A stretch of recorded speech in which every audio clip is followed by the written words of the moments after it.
For decades, the peak of professional football has been totally undisputed.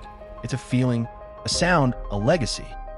The roar of the crowd in Madrid, the absolute gut-wrenching drama of a final in Wembley, the unshakable glory of a Champions League night. That is the world we have always known. But what if a seismic shift is coming? What if the very foundations of that world are beginning to crack? While we've all been watching Europe, its dramas and its triumphs, a new power has been quietly, methodically laying the groundwork for a revolution. And this isn't just about throwing money at a problem. It's about a calculated, generational ambition to dethrone football's old guard. Could it be that by 2030, the world's greatest football league isn't in Europe? Let's explore the speculative but increasingly talked about plan for a Gulf Super League.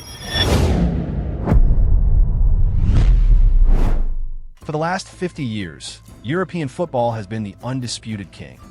The clubs, the players, the deep-rooted history, it all lives on one continent. It's a cultural institution. But what if there's a developing ambition to build a new empire with architects who have a practically unlimited war chest and a deadline set for the end of the decade? This doesn't feel like just another failed experiment or a flash in the pan.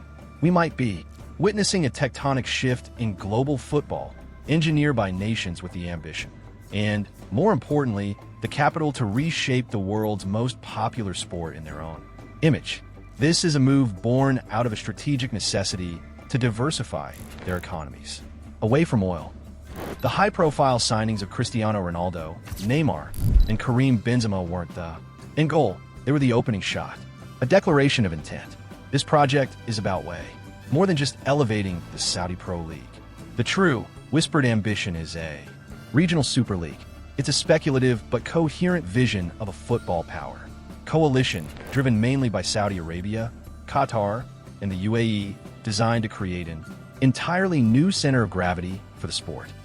These nations aren't content with just sponsoring European giants or owning clubs like PSG and Manchester City from a distance anymore. They are now building a self-sustaining football ecosystem from the ground up, with the rumored goal of rivaling, and within a decade, maybe even surpassing, the UEFA Champions League. This video breaks down the speculative blueprint for this Gulf Super League. We'll explore the almost incomprehensible financial firepower that makes it possible, the multi-phase strategy for systematically acquiring talent, the world-class infrastructure being built to support it, and the geopolitical shockwaves it would send through the entire football world. This isn't a fantasy. This is the potential 2030 football revolution. To understand how this revolution could happen, you have to look past the headlines of insane player salaries. Those are just symptoms of a much larger cause. This is a potential multi-pronged assault on the established order, a meticulously planned project, built on 4 distinct pillars: the financial foundation, the talent acquisition strategy, the infrastructure and ecosystem, and the speculative plan for the league itself. At the heart of this entire project is something European football simply cannot compete with: the Sovereign Wealth Fund, specifically Saudi Arabia's Public Investment Fund, or PIF. The PIF is the main engine for the kingdom's Vision 2030 plan, a massive, nation-defining project to diversify its economy away from oil, and sport is a central pillar of that vision. In June 2023, the PIF took a 75% controlling stake in the 4 biggest clubs in Saudi Arabia: Al Hilal, Al Nasser, Al Ittihad, and Al Ahly.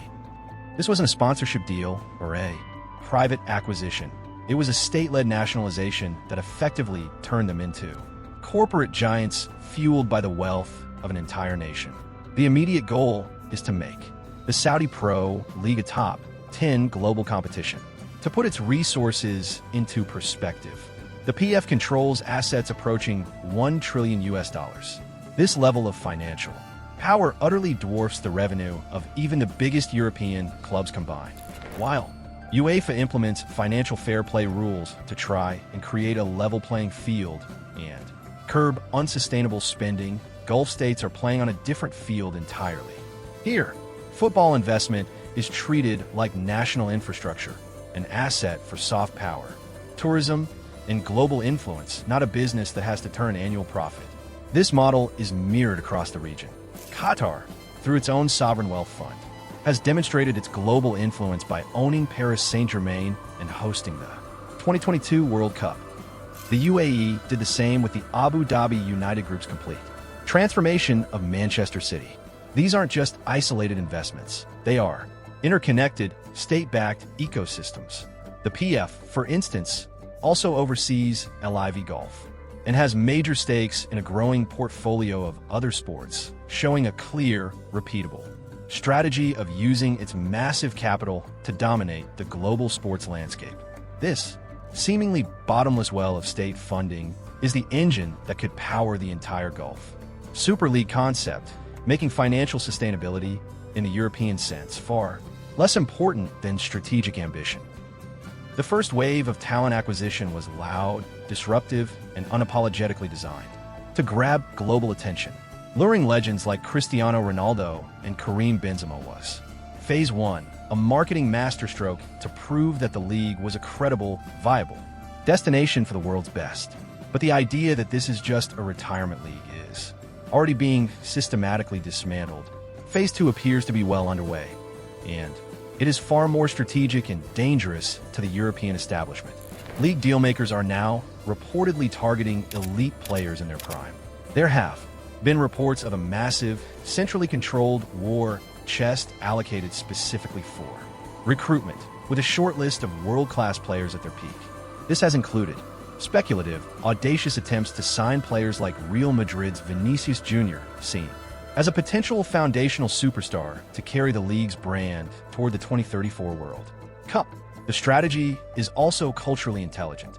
Liverpool's Mohamed Salah, arguably the most famous and influential Muslim athlete in the world, remains a top priority target, not just for his on-pitch brilliance, but to connect with a regional audience on a much deeper, more resonant level. This isn't the chaotic, every club for itself spending we see in Europe. It's centrally coordinated, unlike in Europe, where clubs are locked in fierce competition against each other in the transfer market. The Saudi Pro League can use a centralized recruitment model. This means a player like Salah could be strategically placed at the club where his commercial and cultural impact would be greatest, serving the league's overall interest, not just one team's trophy cabinet. It's a level of top-down cooperation that is simply impossible in the fragmented, hyper-competitive world of European football.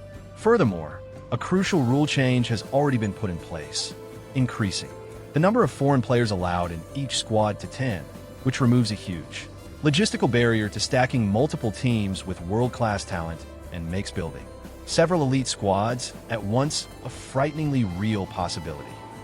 A league is more than just famous players on a field.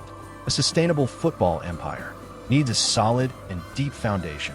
The Gulf states understand this intimately and are pouring billions into creating a complete football ecosystem that is being built for the long haul.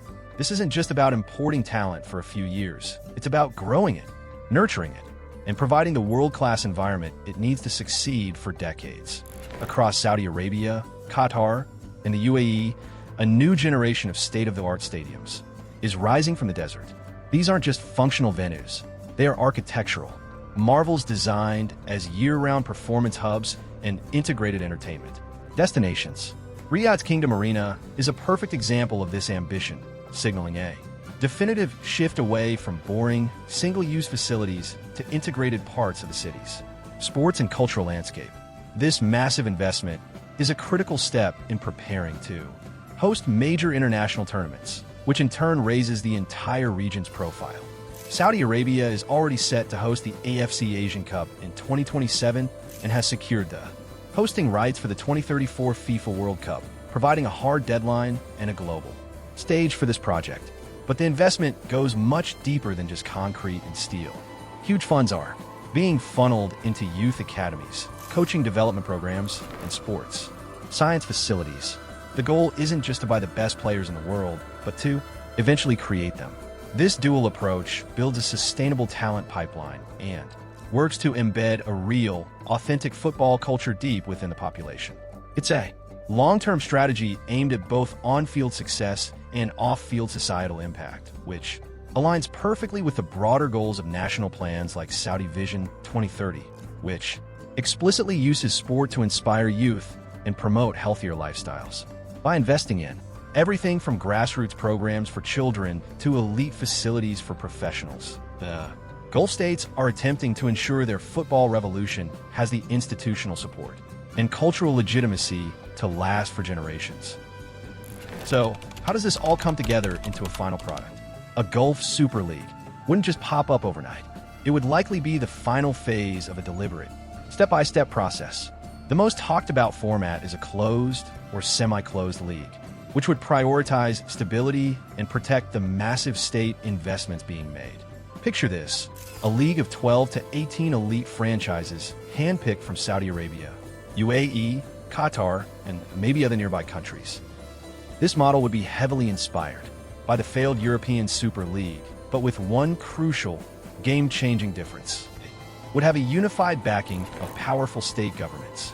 The structure would probably feature a double round-robin format, aligning with the August to May European calendar to make sure top talent is always available for recruitment.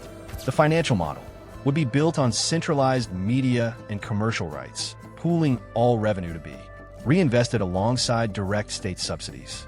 Relegation, if it even exists, would be extremely limited to protect the founding members and guarantee long-term investor confidence, much like American sports leagues. The path to this league could already be getting paved. The AFC Champions League, Asia's top club competition, has been radically revamped into the AFC Champions League Elite. Its new format, which culminates in a final knockout tournament hosted in a single location, initially Saudi Arabia, provides a perfect testing ground for a centralized, elite regional tournament. We're also already seeing multi-country leagues in other sports, like the FIBA West Asia Super League for basketball, which features clubs from Saudi Arabia and other Gulf nations, proving the cross-border concept is viable. By 2030, after years of potentially dominating the AFC Champions League, securing massive global broadcasting deals, and concentrating the world's top talent in one region, the switch to a formal, standalone Gulf Super League might feel less like a revolution and more like a natural, inevitable next step. The emergence of a full-blown Gulf Super League would represent the single biggest challenge to European football's dominance in a century. The consequences would ripple through every level of the sport, kicking off a geopolitical power struggle between the old guard of Europe and the new money and ambition of the Gulf. A successful Gulf Super League, armed with virtually unlimited state funding, would directly challenge UEFA's authority and prestige. It would operate completely outside of European financial fair play regulations, creating a financial playing field so uneven that even Europe's most storied clubs would struggle to compete for top players. This isn't just about losing a few stars. It's about a fundamental power shift from a model of club-based capitalism to one of state-backed football. We're already seeing the early signs of this financial dependency, with European leagues like Spain and Italy choosing to host their Super Cup finals in Saudi Arabia for lucrative fees. As the talent drain inevitably accelerates, the commercial value, broadcast revenues, and global appeal of domestic European leagues could begin to seriously erode. The ultimate winners in this scenario are, of course, the Gulf states themselves. Premier Global Football League on their soil would be a monumental victory for their soft power ambitions and a key pillar of their economic diversification plans. Elite players would also benefit, commanding salaries that were once thought to be unimaginable. The losers? Well, that would almost certainly be UEFA, whose flagship champions league would face its first ever legitimate rival. But the bigger losers might be the domestic European leagues and, by extension, their fans who could see their local talent pools shrink and their relevance on the world stage diminish. Of course, this entire project is not without significant risks and controversies. The most common counterargument is the spectacular failure of the Chinese Super League, which also spent a fortune on foreign stars before its financial bubble burst. However, the comparison isn't quite right. The Gulf Project is not a scattered effort by private companies. It's a core part of a long-term national strategy backed by the full might of sovereign wealth.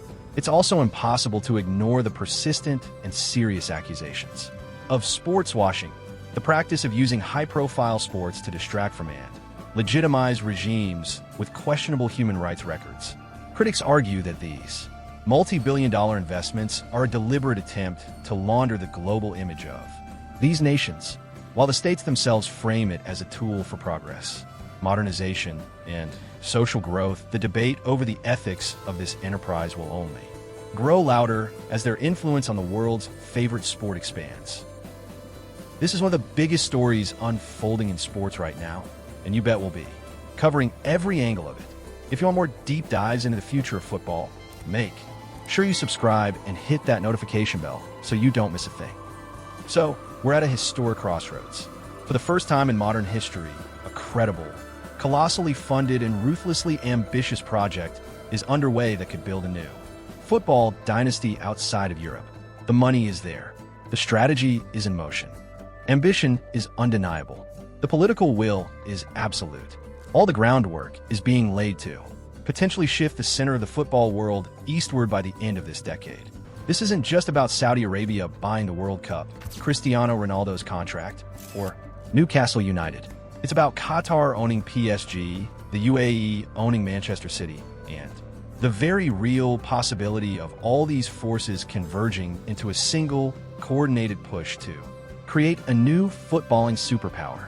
This is a long-term vision, treating the sport not as a business, but as a powerful instrument of national power and global influence. The question that remains is a monumental one. Will the sheer force of financial might and strategic state planning be enough to build a new football dynasty from scratch? Or will the century of tradition, culture, and deep-rooted passion of European football prove too strong to overcome? Let us know what you think in the comments below.